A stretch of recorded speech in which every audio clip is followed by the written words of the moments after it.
चलिए,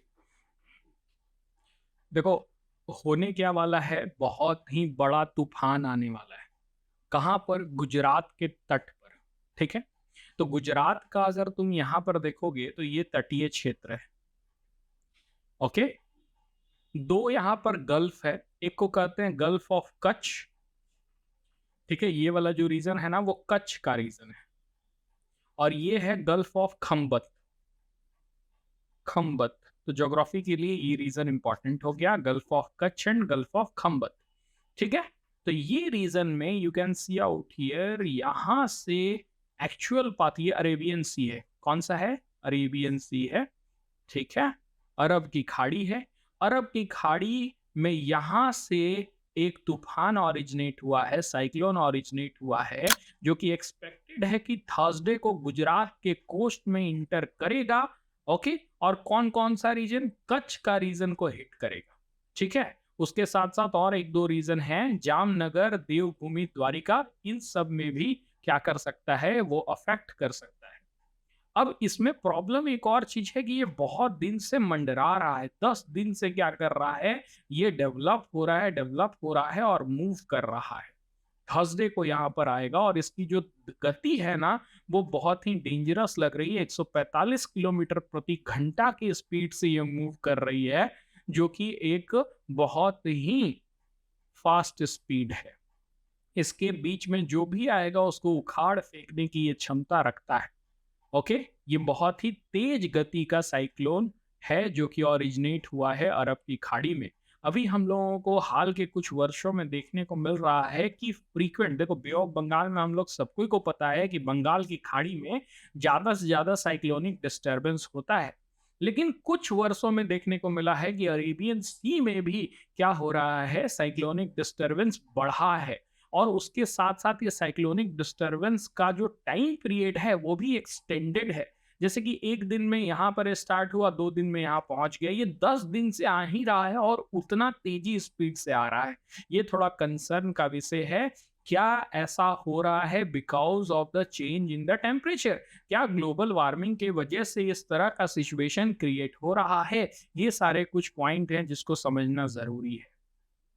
you can see out here, last big cyclone 2 साल पहले आया था। ये जो साइक्लोन का है उसका नाम है Biparjoy, likely to make landfall between Mandvi Gujarat and Karachi Pakistan. You can see out here, ये कराची है।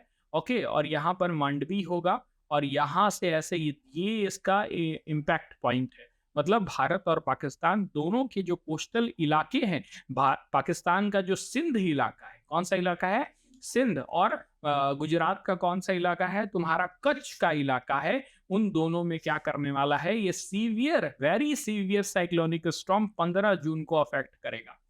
समझ में आ रहा है? तो बहुत ही ज्यादा डेंजरस हो सकता है। अभी क्या है, एनडीआरएफ की टीम को सतर्क कर दिया गया है। Okay. National disaster response force को तैनात कर दिया गया है वहां पर से लोगों को एक सुरक्षित ठिकाने पर पहुंचाया जा रहा है, गांवों को खाली कराया जा रहा है, क्योंकि इसका अफेक्ट इतना हो सकता है कि वहां पर जान माल की नुकसान हो सकती है। ठीक है। You can see out here, 150 kilometre प्रति घंटा तक का स्पीड भी वो ले सकता है। आईएमडी रेड वार्निंग कच्छ में है, जामनगर में है, देवभूमि द्वारका में है। और एक्सट्रीमली हैवी रेन और हाई विंड 15 जून को चलेगा। Okay. You can see out here, Tauktae. Tauktae जो मई 2021 में आया था वो लास्ट बिग साइक्लोन था जिसने गुजरात को हिट किया था 2021 में। Evacuation saved lives but infrastructure was impacted. उस समय एवैक्यूएट कर लिया गया था लोगों को, लेकिन देखो जब साइक्लोन आता है तो पेड़ टूटेंगे, पोल्स टूटेंगे। ओके। इंफ्रास्ट्रक्चर तो डैमेज होगा ही होगा। गाड़ियां बहुत बर्बाद होती हैं, जो पेड़ों के बगल में खड़े रहते हैं ना वो सब बहुत ज्यादा डैमेज होते हैं। तो इंफ्रास्ट्रक्चर का डैमेज होता है, कार्स ये सब का डैमेज होता है, मनी का थोड़ा सा प्रॉब्लम आता है। और पीपल को पहले ही, क्योंकि इंफॉर्मेशन हमें अच्छे से तरह से आईएमडी दे देता है, इंडियन मेट्रोलॉजिकल डिपार्टमेंट दे देता है, तो इससे क्या पता चलता है, हम लोग पहले ही इवैक्यूएट कर लेते हैं, कोई दिक्कत नहीं है। ओके। विद साइक्लोन बिपर जो है expected to dramatically tilt eastward and head toward Gujarat. You can see out here, ये अगर तुम देखोगे ना, ये मैं भी देख रहा था कि ऐसे ऐसे जा रहा था पाकिस्तान की तरफ, हमें कोई दिक्कत था नहीं, लेकिन अचानक से क्या देखने को मिल रहा है कि ईस्टवर्ड मूव कर रहा है। बोला तुमको भी ना छोड़ेंगे हम, और ज्यादा ईस्टवर्ड करेगा तो हम लोगों का मेन सिटीज के तरफ भी आ सकता है। ठीक है, कच्छ वाला इलाका तो उतना ज्यादा पॉपुलेटेड नहीं रहता है, मार्शी लैंड वाला रीजन, लेकिन ऑफकोर्स जामनगर ये सब बहुत इंपॉर्टेंट रीजन है। ठीक है, eastward head toward Gujarat, the Indian Meteorological Department on Sunday said the storm was likely to make landfall between Mandvi, वही बात लिखी हुई है 145, intensify extreme severe cyclone storm के अंडर डालेंगे। तो अब यहाँ पर बात आती है कि ये साइक्लोन ओरिजिनेट कैसे होता है। ठीक है, क्या कारण होता है कि साइक्लोन का ओरिजिनेशन होता है, ये हो गया हमारा इन डेप्थ एनालिसिस। अब तुम्हें क्या करना है, होमवर्क में मैं देता हूं कि इंडियन मेट्रोलॉजिकल डिपार्टमेंट के ऊपर एक शॉर्ट नोट्स बनाओगे, और उसके साथ साथ एनडीआरएफ के ऊपर एक शॉर्ट नोट बना करके लाओगे। ठीक है, क्योंकि अगर ये दोनों फिर मैं कराने लगूं तब तो फिर मेरा बहुत सारे टॉपिक छूट छूट जाएगा। लेकिन मोस्ट इंपॉर्टेंट टॉपिक इसमें क्या था जो इंडेक्स में मैं खींचना चाह रहा था, वो था कि साइक्लोन का फॉर्मेशन कैसे होता है, तो उसको थोड़ा सा देख लेते हैं। साइक्लोन का फॉर्मेशन इंडियन ओशियन रीजन में, चाहे वो अरेबियन सी हो, चाहे बे ऑफ बंगाल हो, चाहे इंडियन ओशियन हो, ये तीनों रीजन में तभी ओरिजिनेट होता है जब गर्मी बहुत ज्यादा बढ़ जाती है। ठीक है, तो पहला जो कंडीशन वही है कि उसमें वार्म टेम्परेचर बहुत ही ज्यादा होना चाहिए। अभी का सिचुएशन देख रहे हो कितनी गर्मी पड़ रही है, रांची जैसे इलाके में हमारी यहाँ हम लोगों की हालत खराब हो जा रही है, जो कि रांची एक बेहतर प्लेस हुआ करता था। समझ में आ रहा है, यहाँ पर 40-50 डिग्री सेल्सियस पहुंच जा रहा है, मतलब हालत खराब है यहाँ के भी लोगों की। Okay, you can see out here warm water evaporate creating a cluster of thunderstorm that releases heat. तो पहला क्या है, वार्म वाटर, गर्मी की वजह से पानी का एवापोरेट करना। ठीक है, वाष्पीकरण होना, पानी का ऊपर उठना, कोई दिक्कत नहीं है। तो पहले तो पानी गर्म होगा, पानी फिर ऊपर उठेगा। Got it. सेकंड क्या है, wind spiral up and outward, a low pressure system develop on the ocean surface. होता क्या है कि जैसे ही पानी गर्म होता है, हवा भी उसके ऊपर का गर्म होता है, और गर्म हवा में नमी नहीं होती है तो वो भारी नहीं होता है। समझ में आ रहा है, वो हल्का हवा हो जाता है, तो हल्का हवा ऊपर जाएगा, और जब वहां पर हवा का अभाव हो जाएगा उसको कहेंगे कि लो प्रेशर क्रिएट हो गया।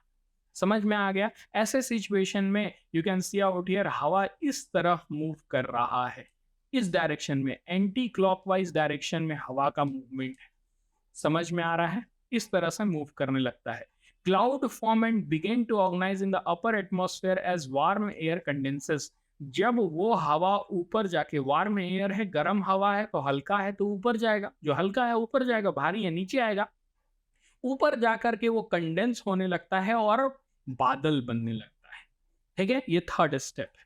For the entire system spin, अब ये पूरा सिस्टम गोल गोल, देखो जहां पर खाली हो गया जगह, वहां पर फिर दूसरा हवा आएगा भरने के लिए, और क्योंकि गर्म है इसलिए जो हल्का हवा है वो ऊपर जाएगा। अब ये जो है ना, वो सर्कुलर सिस्टम एक तैयार कर देता है, मूवमेंट स्टार्ट कर देता है गर्म और ठंडा हवा का।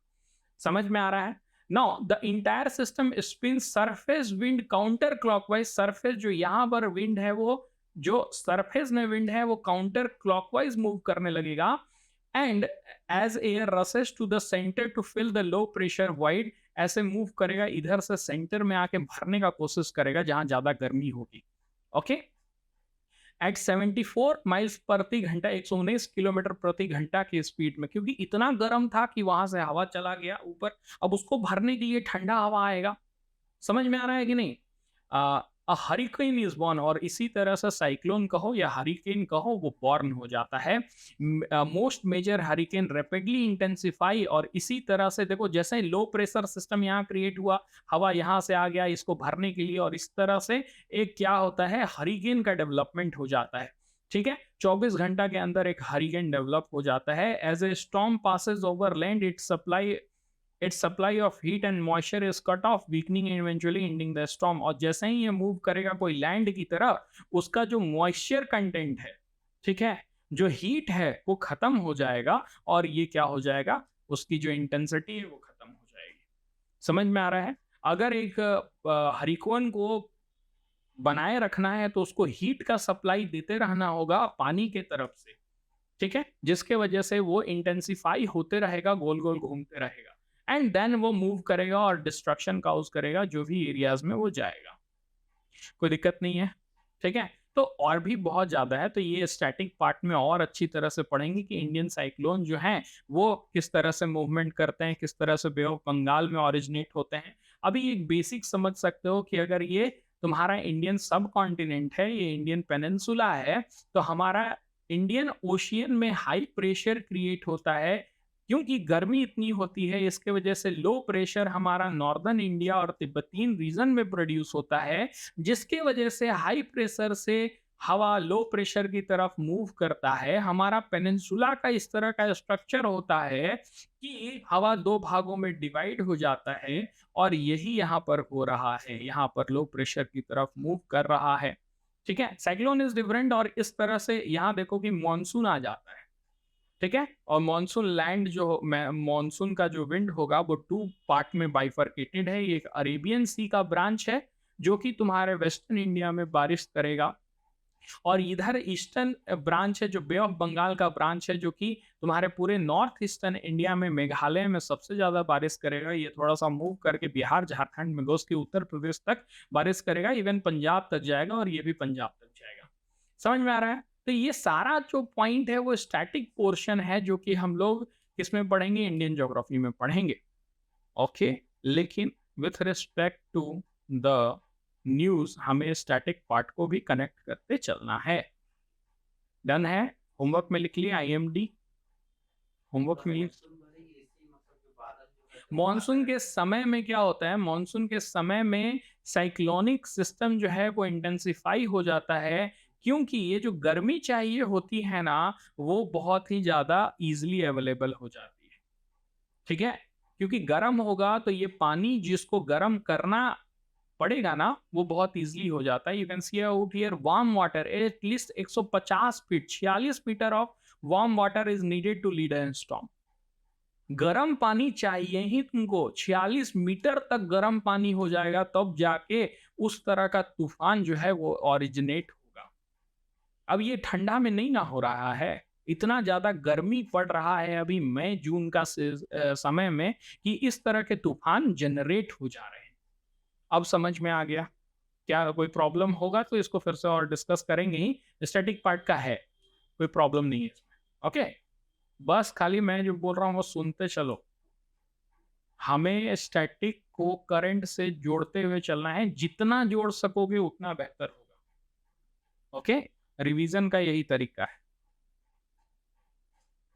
अब इसके बाद फिर तो जो अच्छा स्टूडेंट होगा वो क्या करेगा, पूरा इंडियन ज्योग्राफी का जो मॉनसून वाला चैप्टर है वो पढ़ लेगा, एक बार पूरा मॉनसून चैप्टर को ही पढ़ लेगा।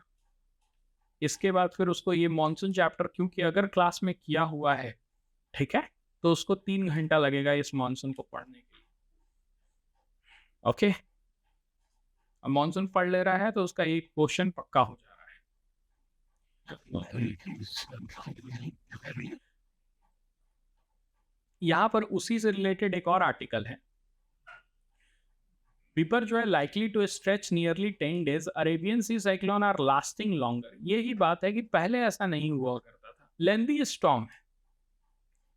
देखो एक बार वो हिट कर जा रहा है कहां पर, लैंड में, तो मैंने बताया कि उसका मॉइस्चर का जो सप्लाई है, जो हीट का सप्लाई है वो रुक गया, तो वो साइक्लोन ही एक तरह से खत्म हो जाएगा, इसमें तो कोई दो बात नहीं है।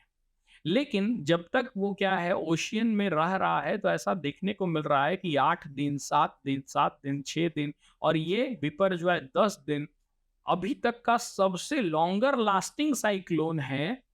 ऐसा क्यों हो रहा है, क्यों हमारा जो साइक्लोन्स डेवलपमेंट है वो इतना लेंदी स्ट्रेच कर रहे हैं, क्या इसके पीछे ग्लोबल वार्मिंग है?